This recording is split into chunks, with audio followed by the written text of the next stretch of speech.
ইন্টারনেটে Facebook scroll করছেন বা ইউটিউবে ভিডিও দেখছেন, হঠাৎ করে 5 থেকে 10 সেকেন্ডের জন্য সবকিছু থমকে গেল বা লোডিং শুরু হলো, অথচ স্পিড টেস্ট করে দেখলেন আপনার মেগাবাইট কিন্তু ফুলই পাচ্ছেন। এই সমস্যায় আমরা কম বেশি সবাই পড়েছি এবং না বুঝে আইএসপিকে গালি দিয়েছি বা রাউটার অফ অন করে হয়রান হয়েছি। কেন হয় এই সমস্যা? চলুন আজকের ভিডিওতে একদম সহজ উপায়ে এর স্থায়ী সমাধান করে নিই। ইন্টারনেট স্পিড ফুল থাকা সত্ত্বেও ওয়েবসাইট বা ভিডিও লোড না হওয়া কিন্তু ইন্টারনেটের স্পিডের সমস্যা নয়। এর মূল কারণ হলো আপনার ইন্টারনেটের ডিএনএস বা domain name system server slow হয়ে যাওয়া। ডিএনএসকে সহজ ভাষায় ইন্টারনেটের ফোন বুক বলা চলে।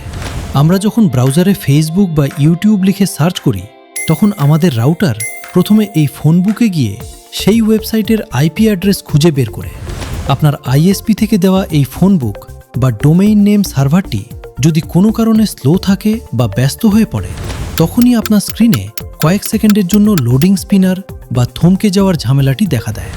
এই বিরক্তিকর ঝামেলা থেকে বাঁচতে হলে আইএসপির স্লো হয়ে যাওয়া ফোন বুক বা ডিএনএস ব্যবহার না করে পৃথিবীর সবচেয়ে দ্রুততম এবং বিশ্বস্ত ফ্রিতে পাওয়া ডিএনএস ব্যবহার করতে হবে। আর তা হলো ক্লাউডফ্লেয়ার বা গুগল পাবলিক ডিএনএস। এটি পরিবর্তন করার নিয়ম খুবই সহজ। প্রথমে আপনার ফোন বা ল্যাপটপের ব্রাউজারে গিয়ে রাউটারের অ্যাডমিন প্যানেলে লগ ইন করুন। নেটওয়ার্ক বা ল্যান সেটিংস অপশনে গিয়ে ডিএনএস সার্ভার বা ওয়ান সেটিংস খুঁজুন। সেখানে প্রাইমারি ডিএনএসের জায়গায় 1.1.1.1 এবং সেকেন্ডারি ডিএনএসের জায়গায় 1.0.0.1 বসিয়ে সেটিংসটি সেভ করুন এবং রাউটারটি একবার রিস্টার্ট দিন। আপনি চাইলে গুগলের 8.8.8.8 ও 8.8.4.4 ডিএনএসও ব্যবহার করতে পারেন। রাউটারে বা ফোনে পাবলিক ডিএনএস সেট করে নিলে যে কোনো ওয়েবসাইট বা অ্যাপ ব্রাউজ করার সাথে সাথে দ্রুত লোড হবে।